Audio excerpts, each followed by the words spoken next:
салом тамошобинони гиромӣ, хулосаи хабарҳои муҳими 29 декабри Тоҷикистонро аз пойгоҳи хабарии бомдод бароятон пешкаш мекунем. Шурӯъ мекунем аз як нигоҳи кӯтоҳ ба сархати хабари муҳими рӯз дар ин барнома. Дар гузашти Алии Беангушт, як фармондаи собиқи оппозитсияи тоҷик, Азиза Давлатова барои азобу уқубат ва марги Мадина ба 11 соли зиндон маҳкум шуд. Прокурор барои қотилони Алирезо Худоёров 19 ва 20 соли зиндон талаб кард. Телефони боварӣ барои тамоси мустақим бо вазири нақлиёт Азим Иброҳим. Садамаи марговар дар пойтахт. Аввал ба деворча бархӯрд, баъд пиёдагардро зад. Боздошти Мӯйсафеди 71 сола барои авбошӣ дар ҳолати мастӣ. ва акнун тафсилоти хабарҳо.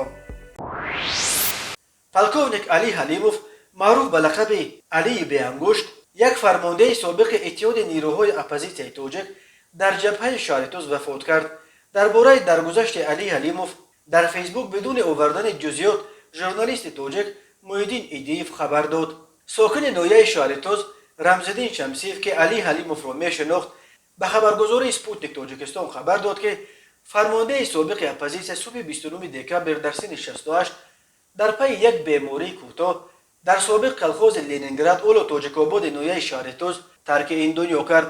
Наздиконаш гуфтанд, ки касал буд, аммо зиёд эътибор намедод. Ҳам қанд дошту, ҳам осеби сутумура. Рӯзҳои ахир дардаш бештар хуруҷ карда бистарӣ шуда буд, гуфт ӯ.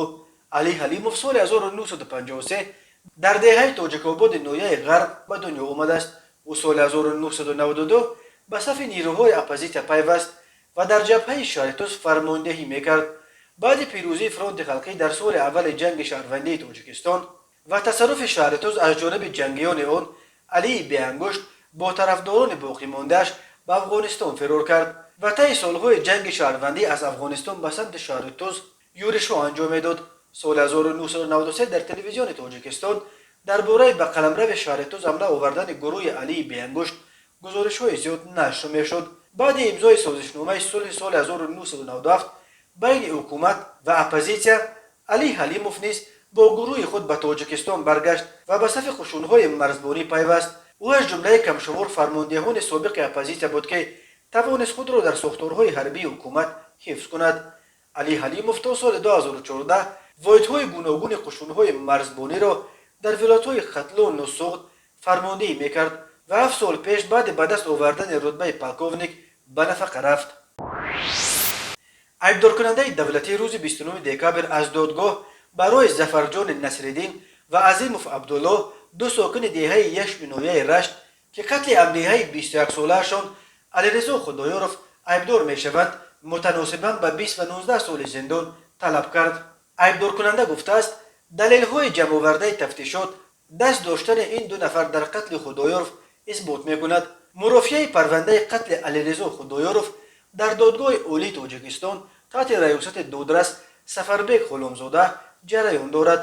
аммо Зубайдулло Худоёров, падари Алирезо Худоёров, ки дар ин парванда ҳамчун ҷабдидида мегузарад, аз адвокати онҳо Файзалӣ Музаффаров 19 ва 20 соли зиндонро барои одамкушӣ аз ҷониби гурӯҳи шахсон бо маслиҳати пешакӣ кам номида, қисми дуюми моддаи 104 Кодекси ҷиноятии Тоҷикистон барои чунин ҷиноятҳо ҳамчун ҷазо аз 15 то 25 соли зиндон ё ҳабси умрбод пешбинӣ мекунад. Блогнавис Ҷунайдулло Худоёров, амаки Алирезо Худоёров, ки як рӯз аз ҷараёни мурофиа дар саҳифааш дар Фейсбук гузориш медиҳад, хабар дод, ки раискунандаи мурофиа Ғуломзода Сафарбек то рӯзи 6 январи соли 2022 танаффус эълон намуда ба хонаи машваратӣ рафт ва қарор аст рӯзи 6 январ ҳукмашон эълон кунад. Ҷунайдулло Худоёров навишт, ки онҳо аз талаби худ барои ба курсии айбдорӣ шинодани 4 нафари дигар аз авлоди Ҳамидовҳоро, ки ба ақидаи Худоёров онҳо ҳам дар қатли Алирезо Худоёров даст доранд, даст хоҳанд бардошт. Худоёровҳо мегӯянд, нимаи дуюми рӯзи 12 июл дар деҳаи Яшт 6 нафар аз авлоди Ҳусейновҳо ва Ҳамидовҳо, Алирезо Худоёров соли таваллудаш 2000, донишҷӯи соли дуюми риштаи ҳуқуқи донишкадаи Рашро ҳадафи ҳамла ва латукуб қарор доданд. дар айни занӯзани Алирезо Худоёровро ба қафаси синааш кор заданд. ӯро дар ҳолати вазнин ба бемористон бурданд, вале табибон натавонистанд ин ҷавонро аз марг наҷот диҳанд. مقامات ملیس ابتدا 4 نفر را از اولاد حسینوف و امیدوف در رابطه به این حادثه دستگیر کردند، ولی در نهایت پرونده تنها ظفرجان نصرالدین سال تولدش 2000 که گفته می شود ضربه کرد را به قلب علیرضا خدایارف ما از او زده است و عظیموف عبدالله تا به دادگاه رسید. خدایارف طلب دارد تا همه آنهایی که در حمله به علیرضا اشتراک داشتند به جوابگری کشانده شوند و اما امیدوف این را رد میکنند و میگویند علیرضا را ظفرجان کشته است و باید فقط او برای این کار به جوابگری کشیده شود.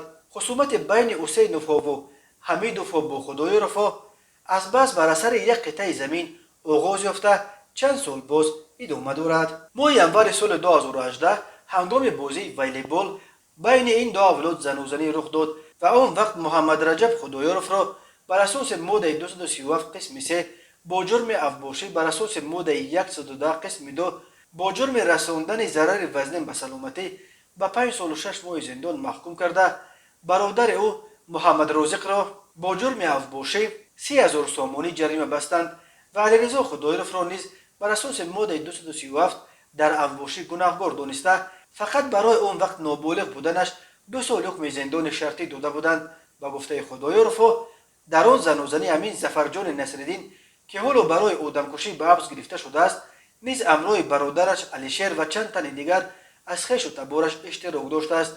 در اول سال 2019 وقتی مقامات نویه رشت جنیدالله خدایارف امک علیرضا را که با بلاگ‌های انتقادیش درباره راهبران نویه نام برآورده بود به سلفیگرایی عیبدار کرده به ضدش پرونده ساختند. حسینوف و امیدوف به کمک مقامات شتافته در جریان تفتیشات در دادگاه به ضد جنیدالله خدایارف بیان دادند.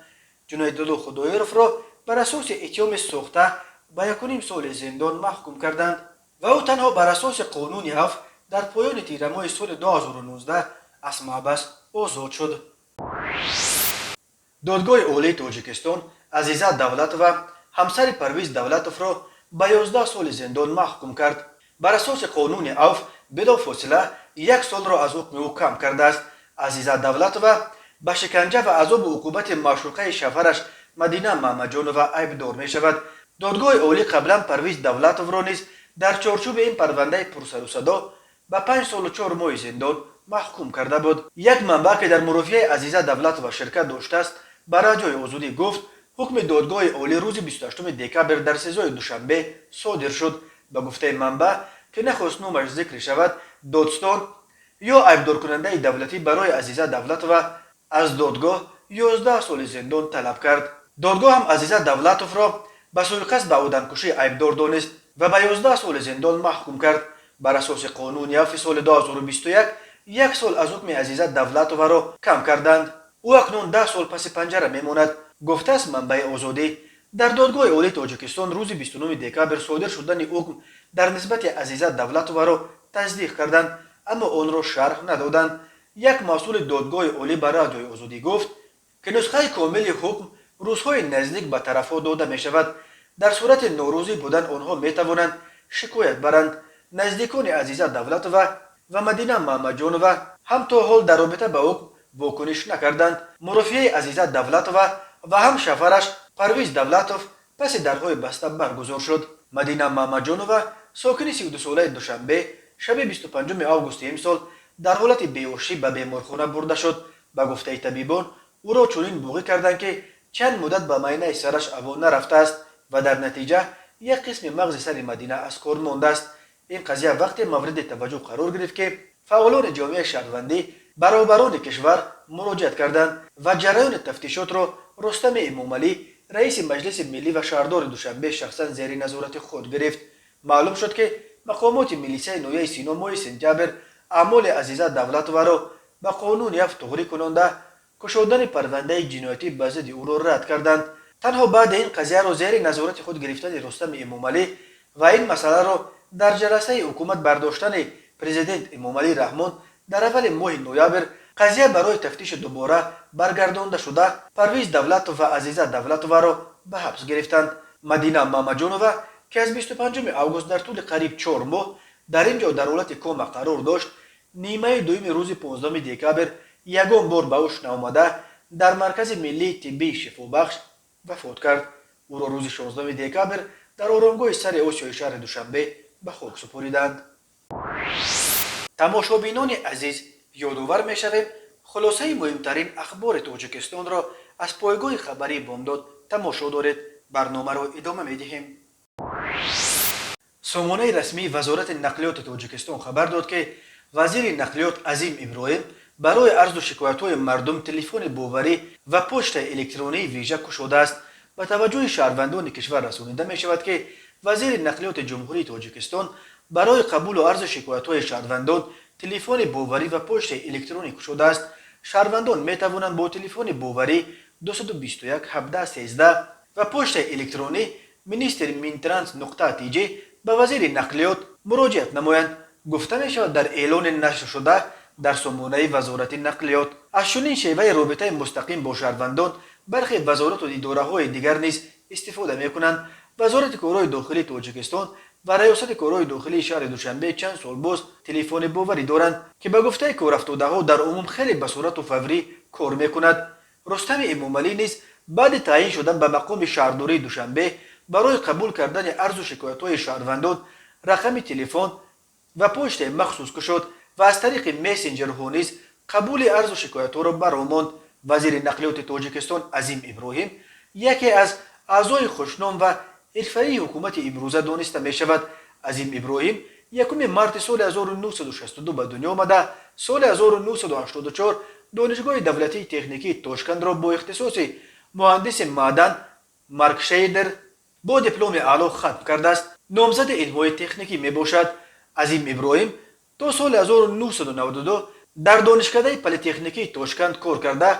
بعد بازگشت به تاجیکستان 2 سال در دانشگاه تکنولوژی درس داده تا به مقام دکان رسید. عظیم ابراهیم در مقام‌های گوناگون از جمله معاون اول رئیس کمیته سنگ و فلزات گرانبها و معاون وزیر صنعت تاجیکستان کار کرده.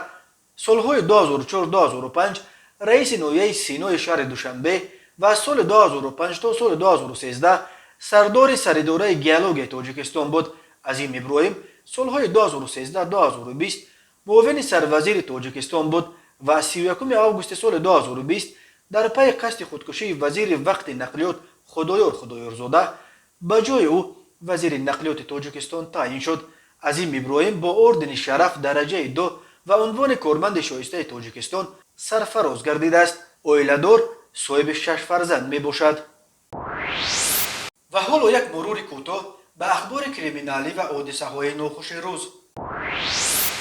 هنگام گذرانیدن چاره‌بینی‌های اپراتیوی جستجویی از جانب کارمندان میلیسیا، مرد 71 ساله ساکن پایتخت همچون گمانبر در صادر نمودن جنایت افباشی دستگیر کرده شد.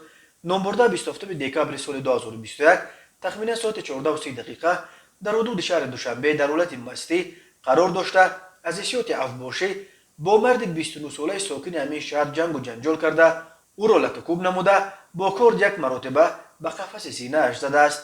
در نتیجه جبر دیده جراحت جسمانی برداشته در بیمارستان بستری گردیده است. باید به حالت مذکور تفتیشات ادامه دارد. به شعبه وزارت کارهای داخلی 2 در ناحیه سینا با عریضه مرد 42 ساله ساکن پایتخت مراجعت نموده است که شب 23 به 24 دکامبر سال 2021 تخمیناً ساعت 2:00 شخصان نامعلوم توسط قیچی آهنبری پنجره‌های قفای نقطه سودا را بریده وارد نقطه مذکور شده، از آنجا محصولات خوراکه را دزدیده از جای حادثه غیب زدند. ضرر رسانیده شده 8800 سامانی را تشکیل می‌دهد. هنگام گذرانیدن چاره‌بینی‌های اپراتیوی جستجویی از جانب کارمندان میلیسیا، مردان 57 و 58 ساله ساکنان پایتخت همچون گمانبر در صادر نمودن جنایت دزدی دستگیر کرده شدند. با همین مضمون به شعبه وزارت کارهای داخلی مذکور مرد 31 ساله ساکن شهر دوشنبه مراجعت نموده است که شب 27 به 28 دکامبر سال 2021 تخمیناً ساعت 00:30 شخصان نامعلوم با راه پنهانی از کوچه گنجوی پایتخت 73 عدد چراغک‌های برقی را دزدیده از جای حادثه غیب زدند. ضرر رسانیده شده 20800 سامانی را تشکیل می‌دهد. هنگام گذرانیدن چاره‌بینی‌های اپراتیوی جستجویی از جانب کارمندان میلیسیا، جوان 30 ساله ساکن ناحیه رودکی که پیش با ماده 237 کودکس جنایتی جمهوری تاجیکستان سود شده است، همچون گمانبر در صادر نمودن جنایت دزدی دستگیر کرده شد. وابسته به جنایت‌های مذکور تفتیشات ادامه دارد. مرکز مطبوعات وزارت کارهای داخلی تاجیکستان خبر داد که روز 28 دکامبر سال 2021 تخمینا ساعت 15:50 راننده автомашини تمغه اوپل استرا قادرов سمندر طاهرویچ سال تولدش 1993 ساکن شهر استرافشان هنگام حرکت در حدود پایتخت از عهده اداره واسطه نقلیات نبر آمده به دیوارچه کنار چپ رو برخورده. بعداً پیادهگرد عثمانوف سوراب رستمویچ سال تولدش 2002 ساکن نویه ورزاب را پخش نموده است. در نتیجه پیادهگرد عثمانوف جراحات وزنی جسمانی برداشته خود راننده قادرов در بیمارخانه به هلاکت رسیده است. تحقیق این حادثه ادامه دارد. قبلا گزارش شده بود که تنها در 2 روز 25 و 26 دکامبر در 6 صدمه در گوشه های گوناگون تاجیکستان دست کم 6 نفر جان باختند. تماشابینان عزیز و گرامی، این بود مرور به خلاصه چند خبر مهم امروز تاجیکستان. خبر و گزارش های بیشتر از تاجیکستان و درباره تاجیکستان و اطراف آن را در سامانه پایگاه خبری بامداد در این نشانه پیگیری نمایید: www.bamdad.com. خوش باشید.